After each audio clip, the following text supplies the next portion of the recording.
Question is 6,250 rupees becomes 6,760 rupees at certain rate of interest.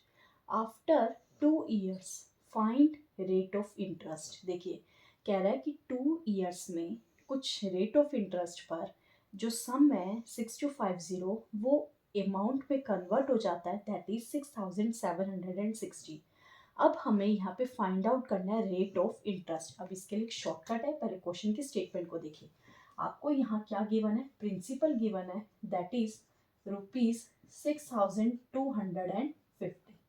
हमें कह रहे हैं ये जो प्रिंसिपल है अमाउंट में कन्वर्ट होता है, दैट इज इन 6,760 रुपीज। ठीक है, कितने टाइम में होता है, that is 2 years।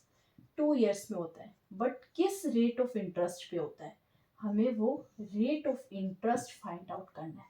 That means हमें क्या फाइंड आउट करना है, आर फाइंड आउट करना है। ठीक है, अब इस आर को फाइंड आउट करने के लिए हमारे पास एक शॉर्टकट है, बस आपको वो शॉर्टकट याद रखना है। अगर वो शॉर्टकट आपको पता है तो इस क्वेश्चन को आप कुछ ही सेकेंड्स में सॉल्व कर लेंगे, बिल्कुल भी डिफिकल्ट नहीं होगा। एंड वो क्या है, ध्यान से देखिए, अमाउंट बाय प्रिंसिपल, और यहाँ पे रूट किसका आएगा, जो भी आपको टाइमिंग दे रखी होगी। जैसे यहाँ आपको क्या गिवन है, 2 years गिवन है, तो ये रूट कौन सा बन जाएगा, स्क्वायर रूट। तो लिखते हैं हम, अमाउंट क्या गिवन है आपको 6760 एंड प्रिंसिपल क्या गिवन है 6250। टाइमिंग कितनी है, 2 years की, तो ये क्या बन गया, स्क्वायर रूट। क्या करेंगे, 0 से 0 कैंसल। 676 को हम क्या लिख सकते हैं, दैट इज 26 का होल स्क्वायर, और 625 को 25 का। तो हमने डायरेक्ट यहाँ होल स्क्वायर लिख लिया, और ये स्क्वायर रूट था, तो क्या होता है, स्क्वायर रूट से रूट कैंसिल आउट हो जाता है, तो हमारे पास यहाँ पे क्या रिमेनिंग रह गया, दैट इज 26/25।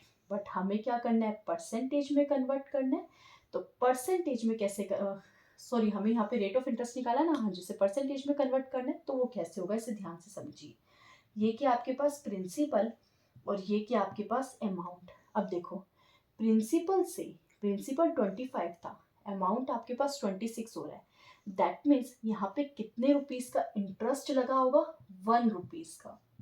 कितने रुपीस का इंटरेस्ट लगा है, 1 रुपीज का। बस आपको ये चीज समझनी। तो परसेंटेज कैसे निकलेगा, रेट ऑफ इंटरेस्ट कैसे निकलेगा, इंटरेस्ट बाय में प्रिंसिपल, दैट इज 25 इंटू 100।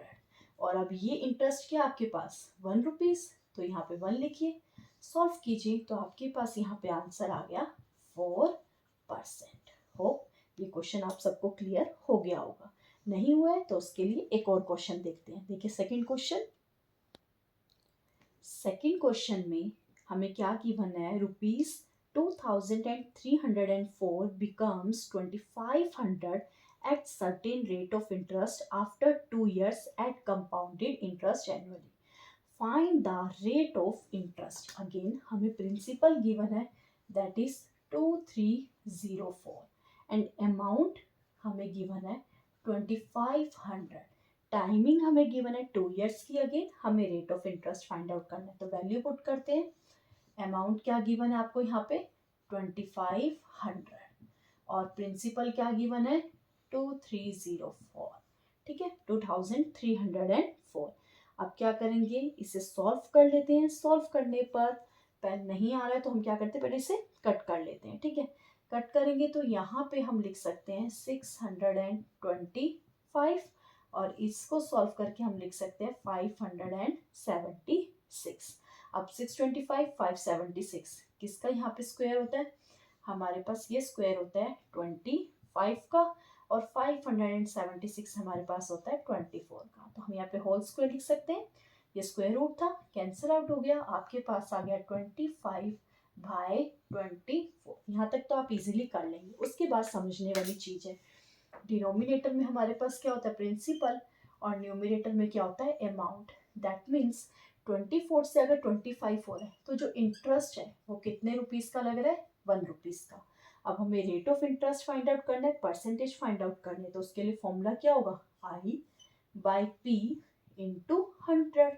अब इंटरेस्ट क्या है 1, और प्रिंसिपल आपके पास क्या है 24 इंटू 100। अब इसको हम डायरेक्टली लिख सकते हैं, जिसने परसेंटेज चैप्टर में अगर ये चीज़ समझी होगी कि हम रेशियोज को फ्रैक्शन में कैसे कन्वर्ट कर सकते हैं, तो ये आपके पास आंसर आ जाएगा 4:1/6 परसेंटेज, आंसर इजी। ठीक है, आप इसको कट करके भी डिवाइड करके भी कर सकते हैं, बट अगर आपको ये याद होगा आप इसको बहुत इजीली कुछ सेकंड्स में ही डायरेक्टली लिख सकते हैं। क्लियर? और अब ये दोनों क्वेश्चन से आपको ये कंसेप्ट क्लियर हो गया होगा। आपको जस्ट इस टाइप के क्वेश्चंस के लिए इस फॉर्मूले को याद रखना है।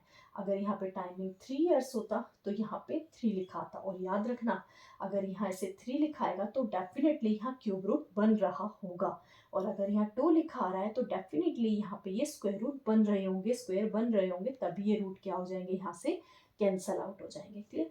तो मिलते हैं नेक्स्ट वीडियो में नेक्स्ट क्वेश्चन के साथ। अगर हाँ, और आज इस चैनल पे जो फर्स्ट टाइम आए थे, चैनल को सब्सक्राइब करना ना भूलिएगा। अगर वीडियो पसंद आई हो तो वीडियो को लाइक करना भी